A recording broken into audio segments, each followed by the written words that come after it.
747 centimeters in feet? First of all, we need to know the value of 1 centimeter in feet.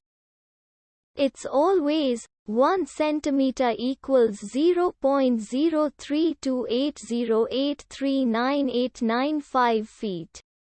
Now we have to multiply 0.03280839895 by 747.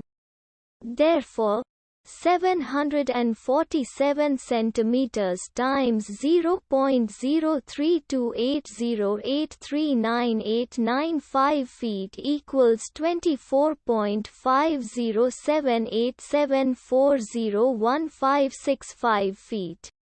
So, in other words, 747 centimeters equals 24.5078740155 feet.